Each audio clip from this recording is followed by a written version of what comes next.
Welcome to Politics Done Right. I am your host, Egberto Willies. This is a progressive program that will take the mystery out of politics. This is the program that will encourage you to make sure government becomes we the people.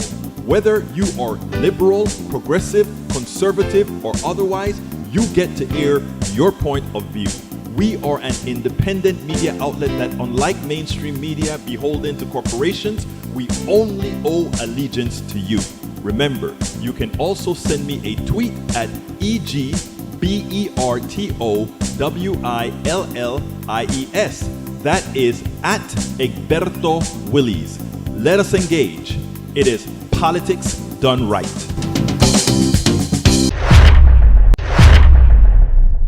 Well, folks, welcome to one more edition of Politics Done Right. I'm Egberto Willies, your host. Thank you so kind for being a part of the show. We are going to have a great show for you today. Hey, Bruce, you just said that you sent me the selfie. I got the selfie. Are you saying that we have got permission to put that selfie on the screen, Mr. Bruce? If you say that is okay, we can get that baby on the screen. But of course, you have to say, okay. All right. So let me know if we can put that onto the screen so that the whole posse can see a whole proud granddad here. I know the guy wants to say, I'm proud. Look at my grandbaby. Anyhow, welcome aboard. John Cotter is in the house. He says, hello, PDR Posse. Are you back in Houston? Or are you still in Tokyo, Japon? In Japan, in Spanish, is Japon. Are you in Tokyo still? Bridge MCP is in the house. We also have Eric Hayes, Melanie Keelan from Barcelona, Spain. Of course, there's Lee Grant from Montgomery County and Bruce from Kingwood. John Cotter says, just landed in Houston. All right, brother, just landed in Houston. Great that you made it. Actually, I think you're not in too bad of weather. Kind of cool, though. Anyway, Lee Grant says, hey, y'all, from Montgomery County. Bruce Pollard from Kingwood. Bridge MCP from upstate New York. Weird News Network says, Egberto rocks. Thank you, my brother. Thank you, my brother. Actually, you know what, Bruce? You did marvelous this morning. Like I said, enjoy your family. You don't have to throw all that stuff on the web, but I'm glad that you did. I'm not going to complain about that. Published on Orangutan. Yes, you can put it on, says Meredith Elumba. Well, you know what? If my dear, beautiful Meredita says that I can put it on the screen, you know what I'm going to do? Hey, guys, all I am going to say, are you ready for the extension of Bruce Pollard, one of our PDR Posse member? We're going to get there, but let me salute everybody first. Welcome aboard. AVQ is in the house. El Senor Radin. We also have, I saluted Big Bruce MCC. We also have Sonia de los Santos. Miss Casey, how are you doing, Sonia de los Santos? And I love Word News Network. Word News Network say, Egberto rocks, then I love you. Even if you didn't say I rock, I still love you. You know, I just love the world. Anyway, folks, get ready. 10, 9, 8, 7, 6, 5, 4, 3, 2, 1. Let's get rid of my face and put beauty on the screen. Bingo. There you go. That is Brother Bruce's new baby. Doesn't he look happy with his little baby? You know, I'm going to have to say Meredita. You know, his daughter went to school with my baby, so I can call her Meredita. Anyway, check it out. Beautiful baby on the screen, courtesy of Brother Pollard's daughter. Hey, man, it's look at how proud you're looking, man. You're looking very proud, Mr. Pollard. Great to see you, and it's adorable, as Bridge MCP says. Bridge MCP says, para ver. Bruce, adorable. We won. God bless you all. Eric says, put arms out to the side of the picture. I can't. Okay, I'm gonna skinny myself up. All right. Is that better, Mr. Eric Hayes? You can't see my arms anymore, but all you see is the Bruce machine and his baby. All right, let's get busy. Hey, Bruce, congratulations, brother. And tell Meredith and all your other kids I say hi. Beautiful kids of yours. Anyway, let's get busy into the program. Anyway, folks. A friend of mine called me up yesterday, and I'm not going to mention names, but it's right here in Houston, and he's a Jewish brother of mine, and he called me and he said, Egberto, I want to talk to you. I called him up and I just got a synopsis of what he wanted to talk about, but I'm bringing it up here because I want to, before I finish talking to him, I just want to extend the conversation. He called me up and he's like, Egberto, I have never seen it like this. People in the Democratic Party that I thought were my friends are calling me names, effing this, effing that. They're calling me out. They're saying calling me inhumane, all these things because of the stance that I'm taking on the Israeli issue. Again, this is my Jewish brother. Okay? And he said, I said, well, you know where I stand. You and I don't agree on XYZ, but you're my brother, right? And look, that's just how it is. And he said, but that's why I'm calling you. I know you are not like that. In other words, we can disagree about, I mean, we are here in the United States having these factionalizations that are unnecessary. We can disagree. There are people dying, and that's why, in my case, I take such fervor into what I'm doing. And I understand his stance where he feel like his folks has been under attack for so long. And, look, we have to be able to empathize with everybody. And that is where the law comes in. That's where international law comes in. That is where your better judgment comes in. I want to remind you of a debate long time ago that occurred between, I think it was, who was the candidate that went up against Bush, that went into the tank? I don't remember his name. Come on, guys, help me out. You guys are smart. You all have this memory.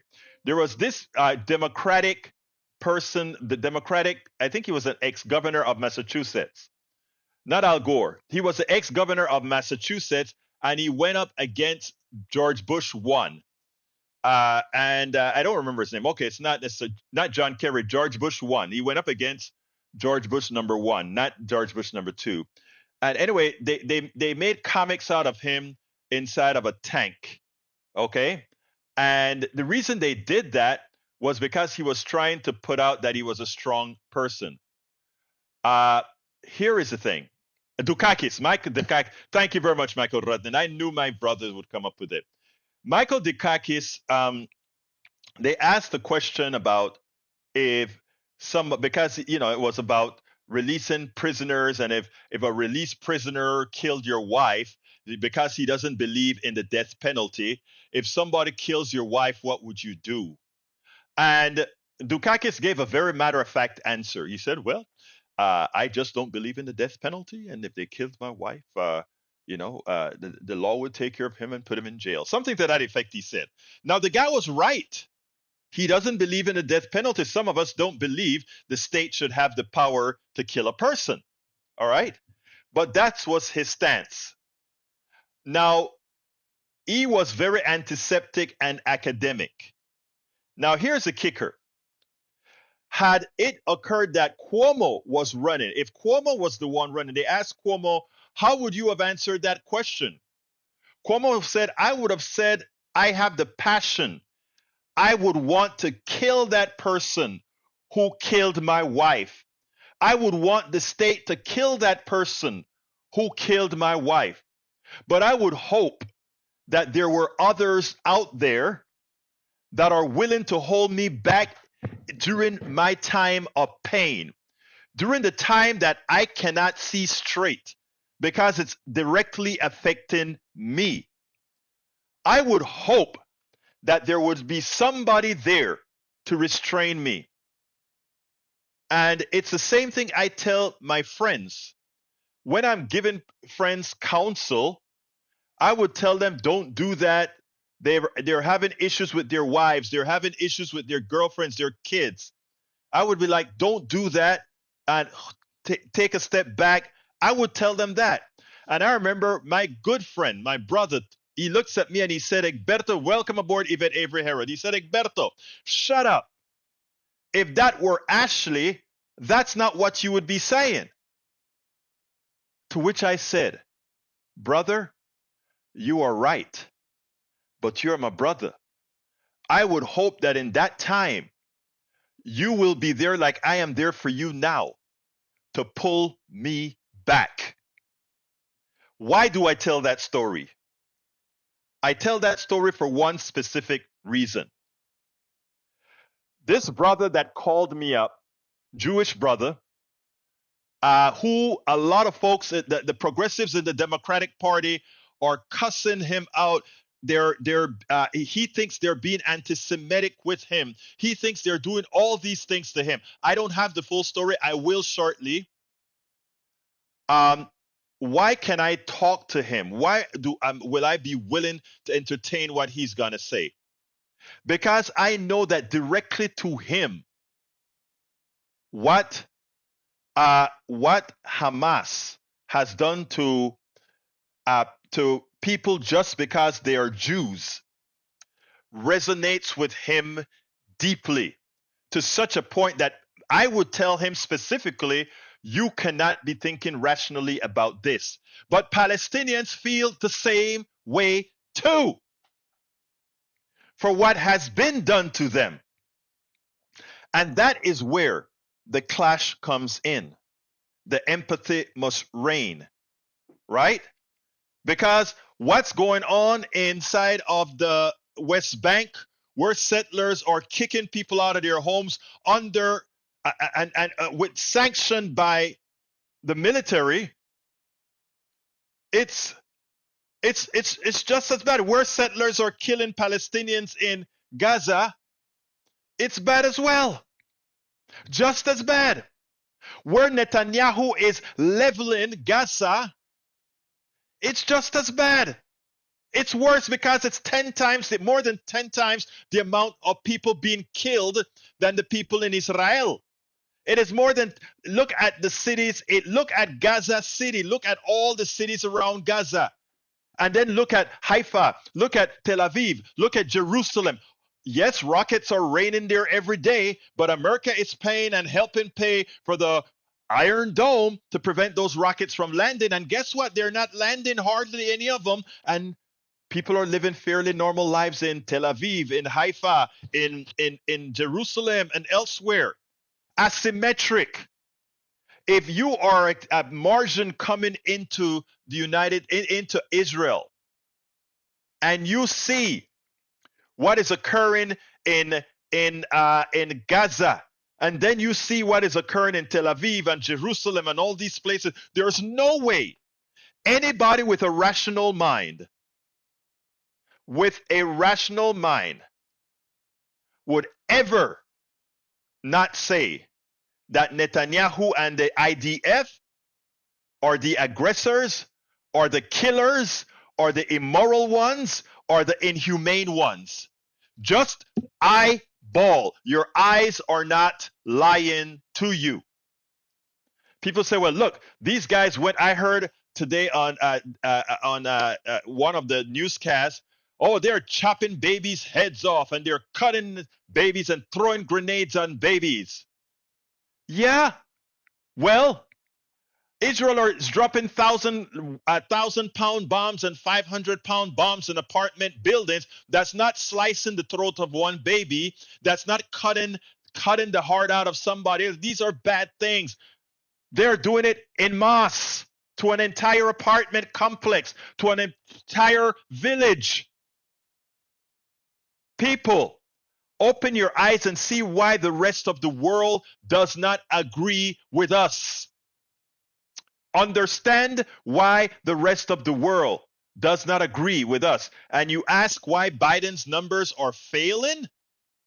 Because those who maintain a rational mind and a humane mind, they see the old thoughts, the old patriarchy, the old supremacy at work. That's what they see. Young people see it. They say you are still the old guard who wants to kill everything that does not agree with you. That is what they're seeing. And that's why Biden's number will never recover. It doesn't matter what Joe Scarborough has to say about how evil Hamas is and how benevolent. How benevolent Netanyahu and the IDF are. They are not. They are not. Michael says, Egberto, not just the settlers stealing lands, but the open air prison that is Gaza and the West Bank. The IDF attacks versus peaceful protesters. The over 5-to-1 death rates when tensions boil over into violence and retaliation. Brother, 1,200 Israelis, 15,000 Palestinians. That's more than 10-to-1.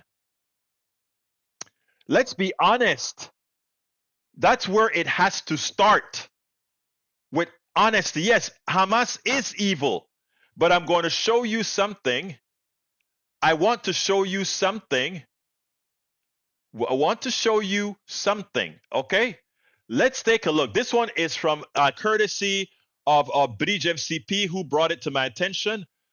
This is what a humane country that wants peace looks like. This is what they sound like. Check this out. Israel's relentless onslaught means in Gaza, nowhere is safe. Not even babies are safe. Newborn babies have died because incubators stopped working. On Sunday, 31 premature babies were evacuated from the decimated Al-Shifa hospital to Egypt. That these vulnerable babies could be considered the lucky ones speaks to the utter depravity of this onslaught. 13,500 Gazans have been slaughtered. Nearly 6,000 are missing. Entire Palestinian families wiped out. Entire neighbourhoods and communities wiped from the face of the earth. Generations erased. Having already been forced south, they are now being ordered to move again. Where do they go, Taoiseach? The Irish government must hold Israel to account. The South African government and others have referred Israel to the International Criminal Court. Ireland must do the same. The Spanish government and the Norwegian Parliament are moving to formally recognise the Palestinian state. Ireland must do the same. The Belgian government has called for sanctions against Israel. Ireland must do the same. Israel must be held to account, and we need a ceasefire now. We need a deal to secure the release of all hostages now. We hope that Irish girl Emily Hand will be finally returned safely to her family. Aid must be let into Gaza immediately. People need food, water, medicines and fuel urgently. The onslaught and the siege must end. This is what the people of Gaza need to save their children, to stop the destruction of an entire people. The Palestinian nation faces another Nakba, catastrophe. The people of Gaza face annihilation, and the Dáil must stand together saying no. We spend a lot of time deconstructing the news, trying to... We say no. So, again, like I said, the rest of the world is waking up to the massacre. The rest of the world is waking up to the genocide. They can take it no more. They can take it no more. Why is it that we can? Why is it that we can fund it? Well, Bruce has an answer. Bruce says, just leave it at that. We know one bomb costs $100,000, but only $1,000 to make. And all that profit goes to the powerful. You want to know why we're still dropping bombs and we want to support that? Somebody makes a lot of money for that killing. And, and it goes even deeper than that. You're going to see a story. I'll probably play this tomorrow where Miss Dennett, forgot her name, for last name is Dennett, who's the daughter of a spy, what she had to say. I don't think I played that for us here yet, but I am going to play that probably on Thanksgiving. But it's important, people. It's important to ask the question. It's important to be honest. It's important to not believe your eyes. Again, look at Jerusalem, look at Haifa, look at all these other places. Egberto, doesn't America find Iran directly and indirectly? What do you mean by find? You mean I don't understand the question there. I really don't understand the question. All right.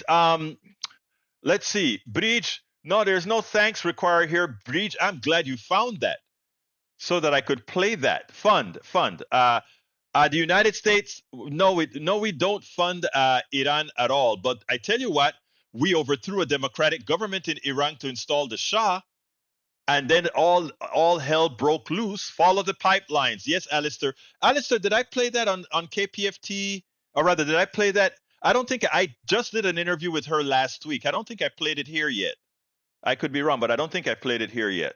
I'm going to play it here tomorrow or the day after for the show tomorrow. But anyhow, I have another video to show because here is a sick thing about it. Thank you, Alistair. We do fund Iran. Obama gave 1.5 billion, and we don't sanction them. Let's stop there, Eric. Again, you have to get the right information. We gave Iran $0. Iran sold oil. The oil money, because the West runs the banking system, we held on to Iran's money for decades. I repeat, we held on to the money Iran made from selling oil. What you want to do, Eric, is something that we should not have done in the first place. We have no right to keep somebody's money. In the capital markets, in a capitalist system, that should never exist. But we like to call capitalism when we want it, and then call it something else when we don't. Iran sold oil. That oil money was in the banking system. I think in fact, I think it was in Qatar or one of those countries' banking system, but we control the ACH system, the way monies are transmitted. So therefore, we stole Iran's money as a sanction to Iran. Technically speaking, that's exactly what we did. We stole Iran's money. Suppose Iran said, I don't want the United States to attack Iraq. And because the United States attacked Iraq, all monies that we owe the United States, we are going to hold on to it. What would the United States do? You see, one of the problems here in America is we are so ill-informed. We don't understand what the hell is going on around the world. We don't understand that because we are the omnipotent power, we use it to bully everything. Again, we gave Iran $0. We just gave Iran back its money, and I don't even know if we gave them interest for it. Okay? So please, educate yourself. Please do. Educate yourself. Our uneducated population is the reason we make stupid choices in who we elect. Because we are so ill-informed. What facts did you show, my brother? You showed nothing. You showed that you know nothing, sir. I'm sorry to put it this way. I am very much into civility. But what you showed with your statement is you know nothing, sir. And I say that with respect. I say that with respect. And anyway, first facts from Bridge. The Iran deal unlocked Iranian assets that were previously frozen due to sanctions, but it's unclear how much those assets were worth. $100 billion is the highest estimate provided by U.S. official, and it's thought that Iran could have accessed all the money could not have accessed all that money because much of it was tied up in projects overseas. Trump's assertion that Obama gave Iran this money is not quite accurate. As part of the deal, which multiple countries were involved in, Iranian assets that existed in banks and financial institutions across the world were unfrozen. Estimates for the value of those assets in an op-ed in 2015, then Michigan Republican Representative David Trott said sanctions relief would add up to somewhere between 50 and 150 $50 billion. How can that not be theft if you don't know if it's $50 billion or $150 billion? Which bankers are stealing some other country's money so that they don't know exactly how much money is there? John Carter says the right wants to keep people uninformed. Just another reason they're trying to take over the schools. Exactly. You keep people dumb, you can get them to do anything. Bruce Pollard says, so democracy like we had is a risky experiment that worked because we took advantage of the black man. As we try to embrace equality, democracy becomes fragile and the powerful treat even more people like slaves. In fact, all of us, except for the elites, are now slaves of the system. Brother Lee Grant says, stuff getting real. Potential terrorist attack on U.S. mainland. 2 dead after vehicle crashes into Rainbow Bridge. That's happened in Niagara Falls. We told you the blowback is coming. The blowback is coming. What we did was wrong. What we did is we funded a country that murdered 15,000 innocent civilians. Now, when the blowback comes, I just hope I'm not on a plane. I just hope I'm not in a bus. I just hope I'm not on a train. I hope I'm not on a bridge that happens to be the target of the blowback. But the direct responsibility of said blowback will be a hug by the current president, at Netanyahu. Again, I hate to put it that way, but you know I call a strike a strike. You may ask me, does that mean you're giving up on Biden? No, I'm not. Absolutely not. Because the alternative is the death of the United States democracy. John Carter, yes, 15,000 is the updated number. Thank you, brother. Thank you, brother. Thank you, brother. Anyway, I got another video to show you. Netanyahu is actually responsible for what Hamas did. Because Netanyahu didn't want to have a strong Palestinian Authority, because then he would have to negotiate a 2-state solution. So what does he do? He allows settlers to create a lot of mismatches out there in the West Bank, and he allows Hamas to govern Gaza, and he prevents the people in the West Bank, good politicians in the West Bank, to come and campaign in Gaza. They can't have the same people in these 2 states, even though they're supposed to be one country. Netanyahu did all of that. And then he allowed money in Qatar to go to Hamas. All of it documented in Haaretz, the Israeli newspaper. Okay? So check it out, because who details it very well? Ayman Mohayedin. And I always tell you, there are only a few people I listen to when it comes to the Israeli-Palestinian issue. Listen to Ayman and we'll take it thereafter. While AIPAC decides that they want to attack Jamal Bowman and Ilhan Omar and Rashida Tlaib and Ayanna Pressley and the new congresswoman from Pennsylvania and all these people that make up the squad, they want them out of there because they're not voting lock and step by stating no matter what Israel does, it's okay. I want you to listen to this piece here, because at the end of the piece, you're going to hear what Ayman Mohyeldin has to say. Israel actually facilitated, they propped up Hamas because they didn't want to seem like they had a legitimate counterpart for a 2-state solution.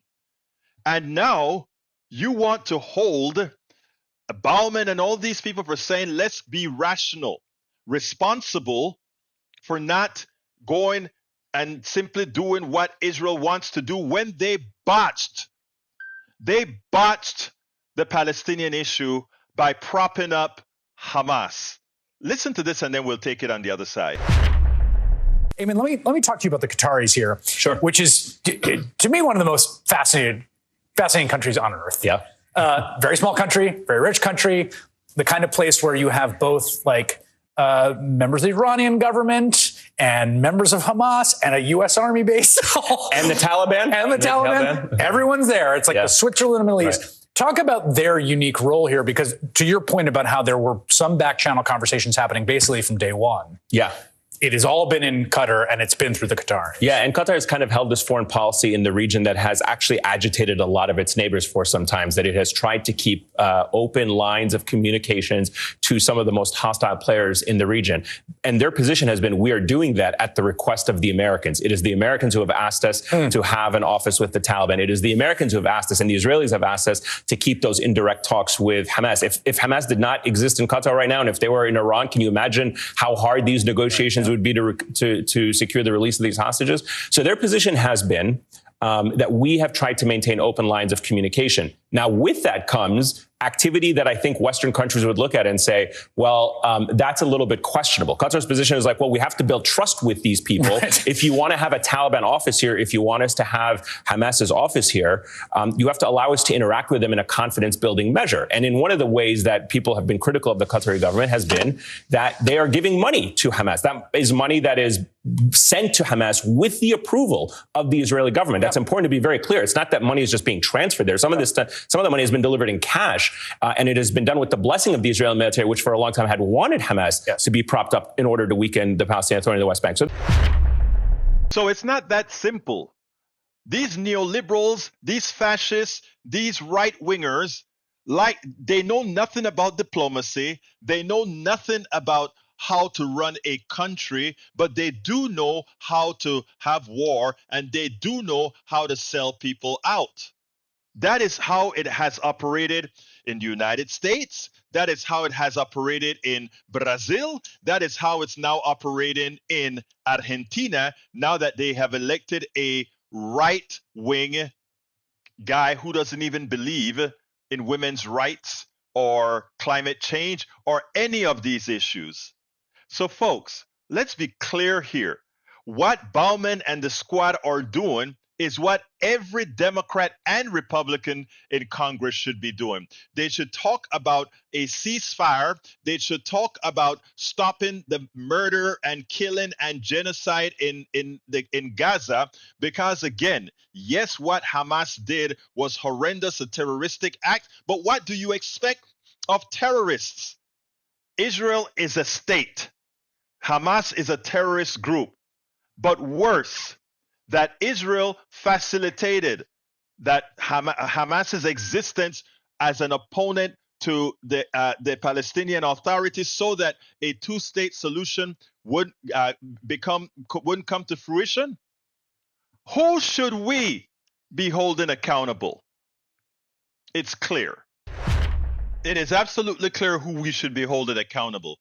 Absolutely clear who should we hold it accountable. But, I didn't even get enough said in that little piece because I was rushing to get it ready for the program today. But we should also bill Israel for everything that it bombed. Absolutely, the entire part of Gaza that was bombed to smithereens, they need to get an invoice for that and then pay for it, just like Germany had to pay for World War. Well, they got forgiven, sort of. But, they should pay for that destruction that they've imposed on these people. Look, most people, let me be clear here.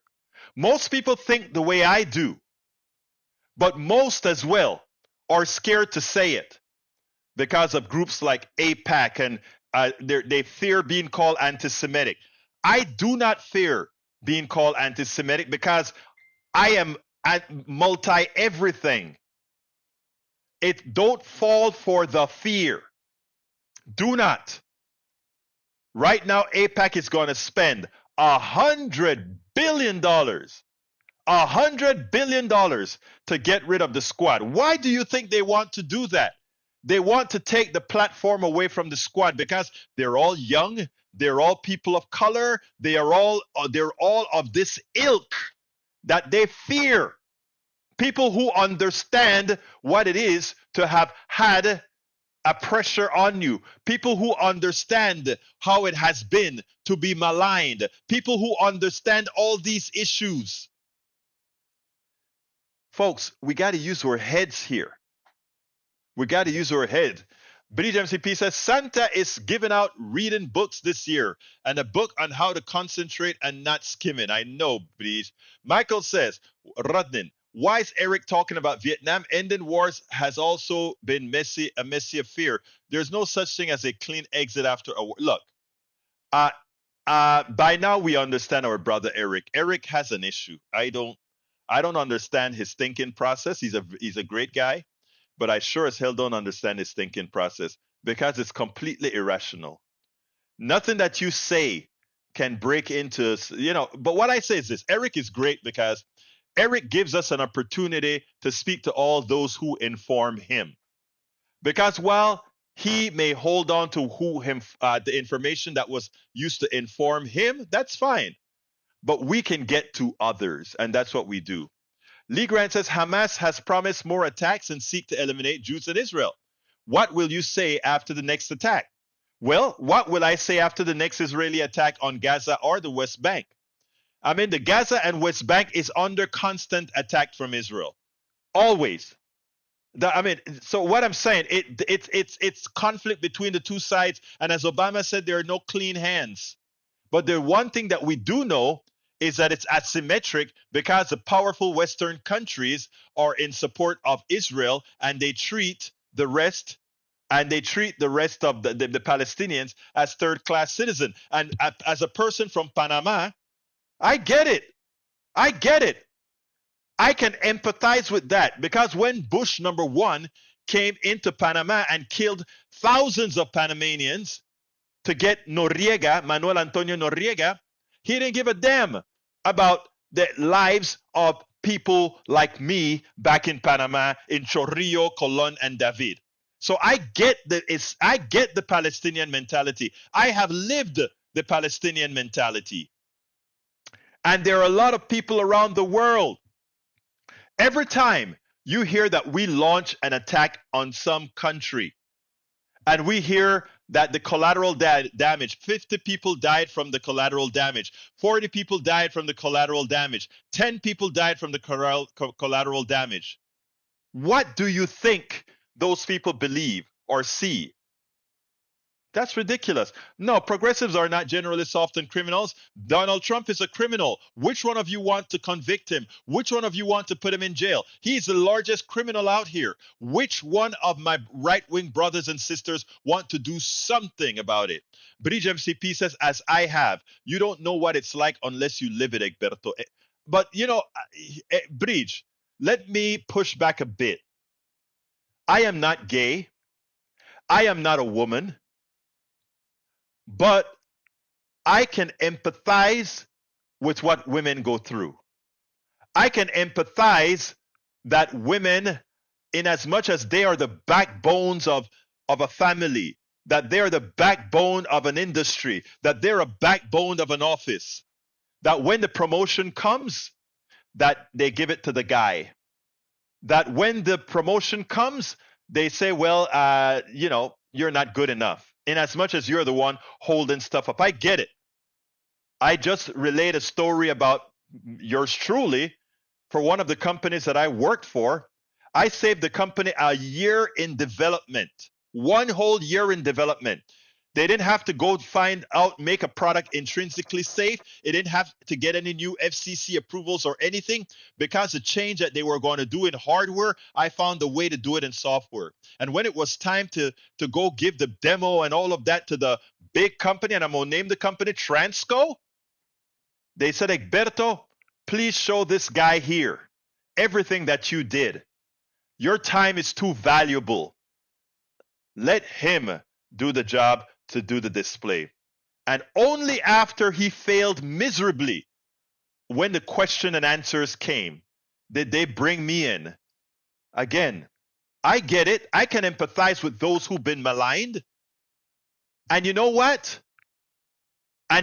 Bridge? You can empathize with being black. Bridge? Exactly.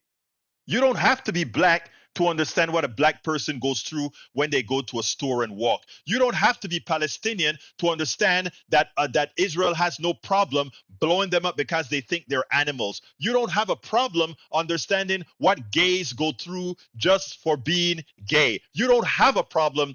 I can empathize with all of that. Okay? And you can. And anybody who wants to can. But it takes a part of it takes restructuring a part of your brain who's had privilege all your life to be able to go ahead into that space. I had male privilege. I went into my male privilege space and extracted it. I had cisgender privilege. I went into my cisgender privilege and extracted it. That's what it takes. That's what it takes. All right, we got one more video to show and I'm running out of time, so let's get busy. This one is good. A few days ago, we discussed about AIPAC spending $100 million, up to $100 million to take out the squad. You know, that is Ilhan Omar, Jamal Bowman, Alida Shalit, and many other progressive Democrats. All of them people of color. The American Israel Public Affairs Committee decided that because these folks are asking for ceasefire, or asking for peace, or asking and making relative commentary that says, hey, Palestinians are human beings too, because they have that stance. They must not. They must have 100% support for what Israel does, the Israeli government does, no matter what. If you don't do that, if you don't toe the line, then we are going to get you primaried. We are willing to spend $100 million on getting rid of you. That's a danger against democracy. Listen to this, and then we'll take it on the other side. 1,400 Israelis slaughtered by Hamas, women raped, babies beheaded, over 200 hostages. But Jamal Bowman was one of just 10 votes in Congress against condemning Hamas's terrorism. Tell Jamal Bowman to stand with Israel. That was a new ad, now running in the District of New York Congressman, Democrat Jamal Bowman. The ad is from the political arm of the American Israel Public Affairs Committee, or AIPAC, as it is more commonly known. And it is not the first time that AIPAC has tried to take on progressive members of Congress or even take on Jamal Bowman himself. But it is the first time that AIPAC's mission is part of a larger battle within the Democratic Party over the Israel-Hamas war. And that fight is most evident in the debate between pro-Israel Democrats and the Squad. Congressman Bowman is already facing a potential challenge from Westchester County Executive George Latimer, who says he will make a final decision after returning from a solidarity trip to Israel. Other Squad members, including Cori Bush, Ilhan Omar, Summer Lee, and Rashida Tlaib, are all expected to face potential primary challengers as well. As Michelle Goldberg writes in the New York Times, a series of ugly primary campaigns fought over Israel will only widen the progressive political divide. But with horror at conditions in Gaza and Jewish fear both ratcheting up, an intra-party clash over the future of the Squad now looks inevitable. Joining me now is New York Congressman, Democrat Jamal Bowman. Talk to me a little bit about what this moment has been like as you sort of navigate a constituency really more pronounced in its division than many other members of Congress. Yeah, it's been a traumatic moment. It's been a painful moment. It's been a moment filled with grief and suffering by my Jewish constituents as well as my Muslim constituents. And so it's been multi-layered. You have the behavior of the Israeli government, which needs to be critiqued very strongly in my belief. You have the impact of that critique on the Jewish community, both locally in my district and globally. You have Muslims who have felt erased in this whole conversation and even dehumanized as well when you hear some of the rhetoric coming from Israeli officials towards Palestinians, referring to them as animals. So it's been multi-layered, multifaceted, filled with very strong emotion. And what I've tried to do is just absorb it, sort of stand in the middle of it, learn from it, and then use what I learned to govern accordingly in a way that meets the needs of a diverse constituency, as you mentioned. I was struck, Michelle Goldberg, who was just our guest in the previous segment, followed your campaign as you tried to navigate meetings with constituents over on this topic. And she quotes one woman who was involved, I believe, with your campaign at one point, Diana Lovett, said polarization over the congressman was tearing apart local Democrats. I love him personally. He was lovely and he's amazing. And he was the same warm and open-hearted person that he was today. This is at the event that you had. But she had come to believe that their views on the Middle East are irreconcilable. When you hear that, what is your reaction to that? Well, thank you for saying I have a big heart. Well, she said that. No, yeah. Thank you to her for saying that. I don't think they're irreconcilable. I think for a very long time, we've been having one conversation without the other. We have been saying for so long, we are pro-Israel, pro-Israel's right to exist, pro-Israel's right to defend itself and self-determination. But we haven't been saying the same thing about Palestinians. And so what I've been trying to communicate, and this is all, again, based on my learning. I work very closely with Americans for Peace Now, J Street, If Not Now, Jewish Voices for Peace, and many organizations. Israel's safety and security is directly connected to Palestinian freedom, safety, and security. So we've been using a lot of rhetoric around a two-state solution for decades. And when I went there, I saw that we are nowhere near a two-state solution. Myself, as a sitting member of Congress, could not walk through certain checkpoints in the West Bank because I wasn't Jewish. So we're using rhetoric, but our policies aren't matching the rhetoric, and our policies aren't matching the urgency of the moment. October 7th was a horrible day, horrific day, and Hamas must be condemned, and we must get the hostages back, absolutely. But condemnation is only step one. How are we going to do the work to actually get to a state for Palestinians and do the work here to bring communities together around education and engagement so we could deal with anti-Semitism in a real way, Islamophobia in a real way, racism, sexism, and all the isms that continue to plague us in a real way? We haven't done it here, and we're not doing it globally. Now, Jamal Bowman is one of the best guys that you can think of. Very nice guy, always respectful to everybody, votes his conscience, want to make sure everybody's at the table. And for that, AIPAC, because he's not a puppet, because he's not a robot that says, whatever Israel does, it's okay. We will definitely support them. Because he decides that's not who he's going to be, that he's going to believe in humanity. He's going to believe in morality. He's going to believe that an Israeli child that was murdered has gone through the same pain as an American child or a Palestinian child. All lives matter in this regards, folks. Every single life matters.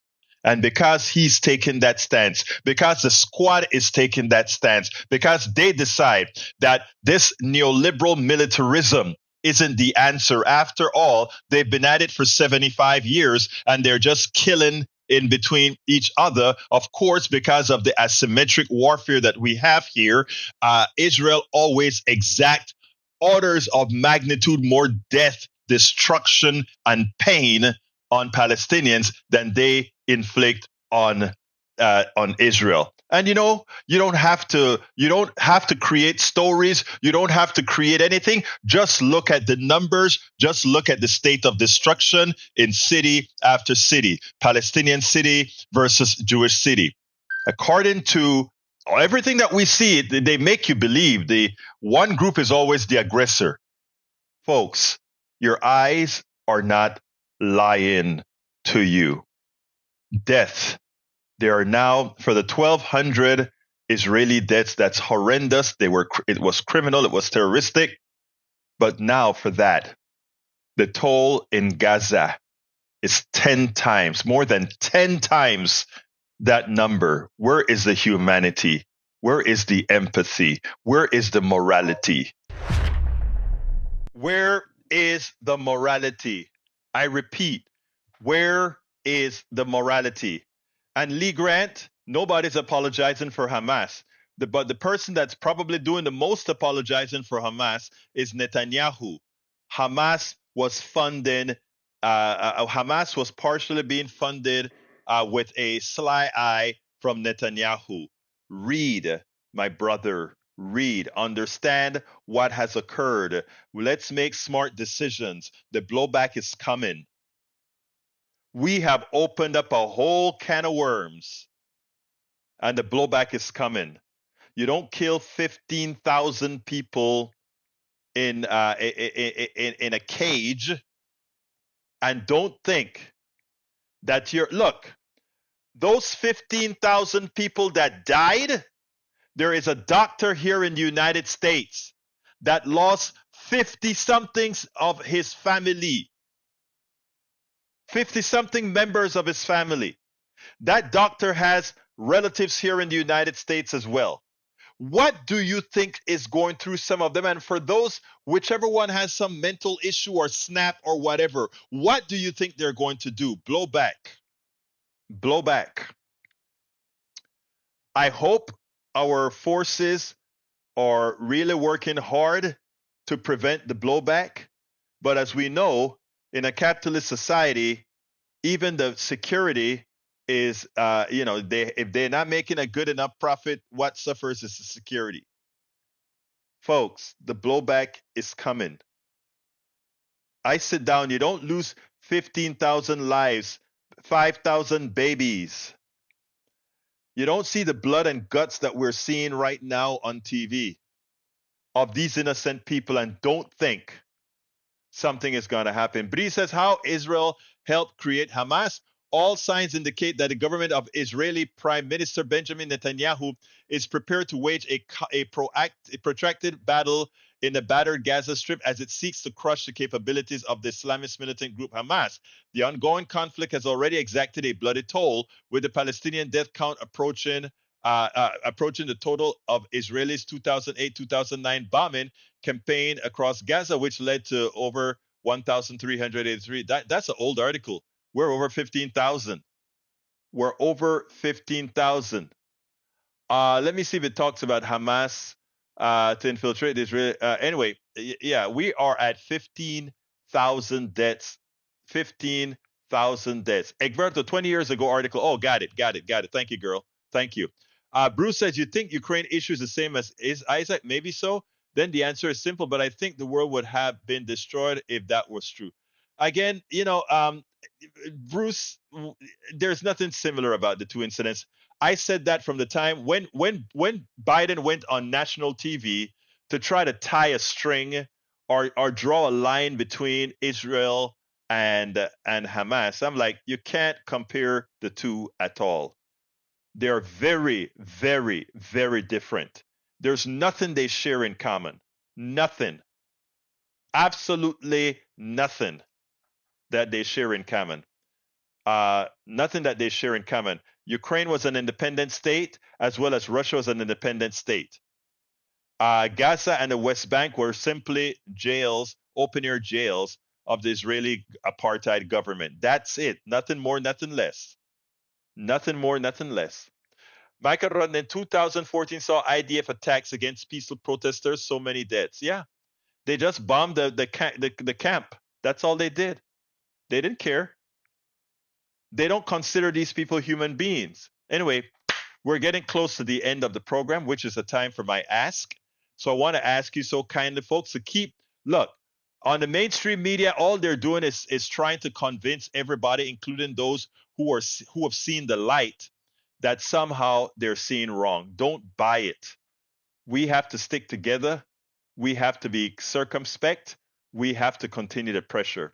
Bridge says, Egberto, Willis, when Israel does what it is doing, young militants are born. I remember in Northern Ireland, my 3-year-old nephew taking poop from his diaper and throwing it at tanks. I'm sorry to laugh at that, but that is funny. That is funny. But anyhow, folks, please support the program. There are many ways to support the program, and you can find all the different ways to support the program at politicsdoneright.com/support. politicsdoneright.com/support. politicsdoneright.com/support. Please find some way to keep us doing what we do. When it comes to our newsletter, we send out a newsletter every day at 5 in the morning. The newsletter tells you what we are going to be showing on KPFT 90.1. And in between those newsletters, every so often, I may have a prescient topic that I want to talk about, and I put it in that newsletter. All paid subscribers of my newsletter, by the way, it's all free, okay? But the paid version of our newsletter, you get access to all our books. Right now, I have 2 of them already up on Substack. You'll get access to all of them as I get more time to throw all my books on. And all subsequent books that I'm writing, and I have 3 of them that I'm writing right now, all subsequent books you will get free. You'll read free of charge, either from the Substack application or directly online. So I ask you so kindly support us. Go to politicsdoneright.com/newsletter. If you're already a subscriber, consider being a paid subscriber. If you think I can give Politics Done Right a coffee a month, doesn't matter. I can give Politics Done Right a coffee a month. politicsdoneright.com/newsletter. I'm going to put that in the feed one more time.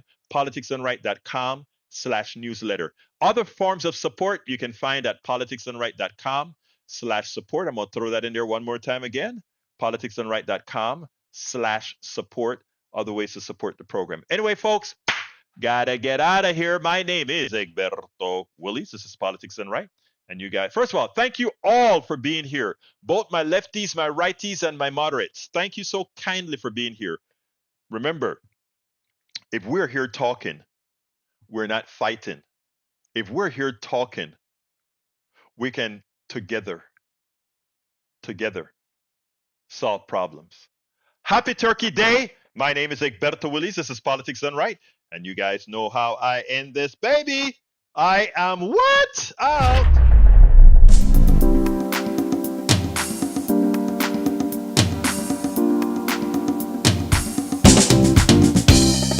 Welcome to Politics Done Right. I am your host, Egberto Willies. This is a progressive program that will take the mystery out of politics.